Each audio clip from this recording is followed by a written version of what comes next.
Hi, and welcome to a new podcast from Northern Power Futures. If you're in your last year of school or college and looking to get into work or go on to further education, if you're finishing off at university and wondering how to find your first job or get an internship or work experience, or if you're in the first couple years of your career, then this podcast is for you. We know times are really hard at the moment. We're either still in lockdown or starting to think about the transition of coming out of isolation, but things are changing all the time. So we spoke to a number of young people about the issues that are affecting you, to do with work, study, money and life. We then reached out to a group of experts and professionals across the north, people who are at the top of their game and have built up years of knowledge and understanding, and then we asked them to share their wisdom, experience and advice. In this second episode, we're going to look at study, training and career progression and how you can move forward in your career or education whilst we're still in lockdown. Let's get into it. I'm worried about playing catch up on my college course. I know lots of people are in the same boat, but how will I not fall behind or be seen as lesser than by employers? Hi, this is Ian Ferguson. I would not worry too much about what employers might think, because how would employers know that you may be falling behind?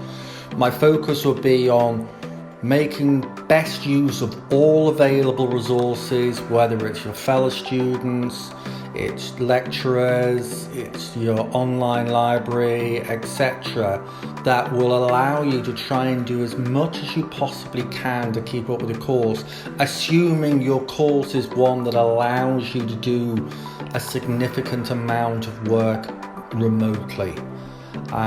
Hopefully it is, but please don't worry much about what employers might think further down the line. Put your energies into really doing everything you possibly can to keep up to date as much as possible now. Tracy Power, Legacy Director, Rugby League World Cup 2021. You may be worried that you're falling behind with your college work and this will impact your ability to get a job in the future. Experience, attitude and behaviour count for a lot, so use this time wisely. Learn something new or go and volunteer in your community. It shows initiative, adaptability and self-motivation, which are all strong attributes that any employer will be looking for. So I'm looking to start work after I've signed off from A-levels, after I've got my grades. How can I prepare for an interview at home instead of, face-to-face interview? Obviously it's different, it's not what I'm prepared for. Is there any advice? Before going for any interview, in person or at home, it's good practice to do your research. So make sure you know exactly what the job entails and a bit about the company and their values. Also think about why you want the job and why the employer should hire you. Home interviews can be challenging because it's sometimes harder to communicate over the phone or on a video call, so make sure you speak clearly, and if you haven't quite heard what they've asked or you've got a poor connection, then make sure you tell them. There can though be some benefits of home interviews, and I'd use that format to your advantage. Now, I don't know whether this is cheating or not, but I personally would write down some notes that you can quickly glance at for reference. Don't write loads, but maybe just keep some key points that you want to remember and just keep them out in front of you to help. It's probably a good idea to get dressed as if you're going for a proper interview to get you in the right mindset, and also make sure there's no distractions and nobody's going to disturb you. I've been asked to train some staff for work, but now this has to be done remotely. Any best practice or do's and don'ts when training remotely? How can I motivate them? Hi, I'm Rob Mukherjee, Director at EveryCloud. The first thing I would say is be present. How can you make it feel as face-to-face as possible? So check what tools you do have. Can you do live video? Can it be interactive live video so that people can ask questions or join in by, just leaving comments or even emoji type reactions? The second thing I'd say is make sure you make that extra effort to listen and respond. So actively give people a chance to ask questions, and seek advice and get your attention, and keep that personal. And the final thing I'd say is trust, trust those people that you're training, trust that they are staying focused, trust that they're finding a way to get the most of that training. So, show empathy because I think we're in extraordinary times at the moment, and you really need to show them that we're all in this together. I felt stuck in my first job before lockdown and would like to use this time to try and process my career. Any ideas? Many people will be feeling really stuck in whichever job they're in right now and unsure about how they're going to progress their career either now or in the near future. I think if you have any spare time during lockdown, so perhaps the evenings, weekends, or if you're on furlough, then use that time to start thinking about what it is that you do want to go into career-wise.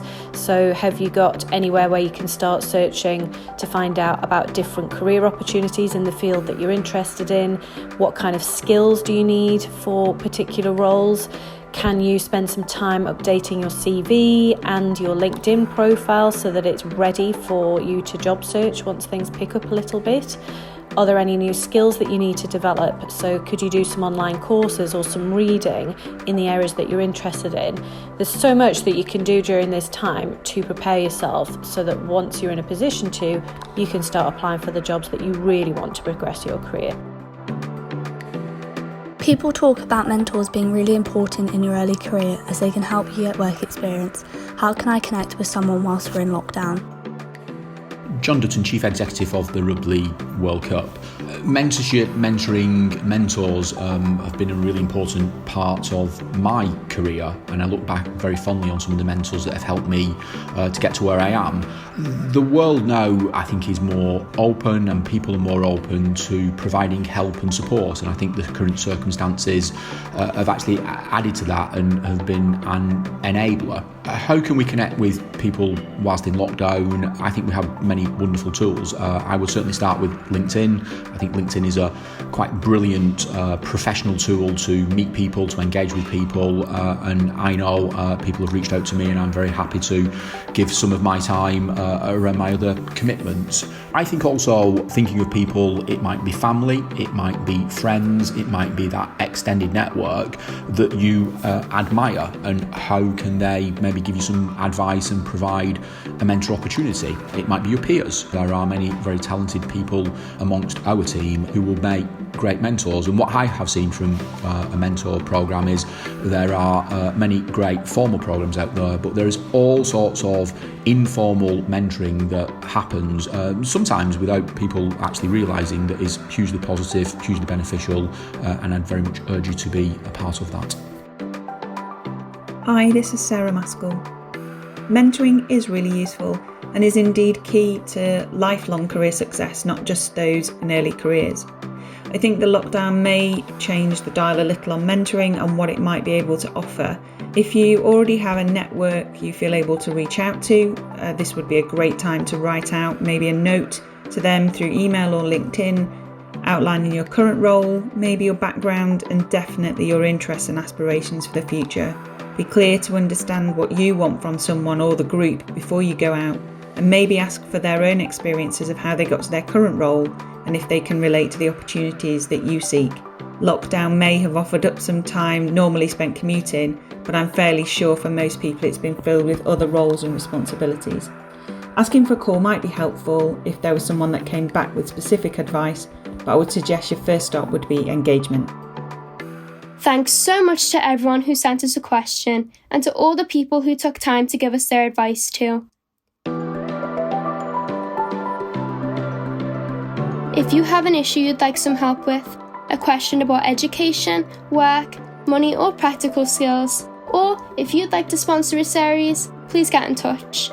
You can email us at hello@northernpowerfutures.com or find us on Instagram @northernpowerfutures and Twitter @NP_futures. This is series 1 of the podcast from Northern Power Futures. Thanks to our producer, Sam Walker at What Goes On Media, and thank you for listening.